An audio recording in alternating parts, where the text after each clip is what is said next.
लचकती कमर। अरे सुनिए जी कहिए। आके गले से लगा लीजिए, हमको दीवाना बना लीजिए। अच्छा।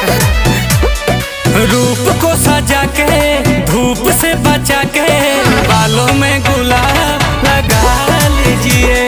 अरे दिल में जना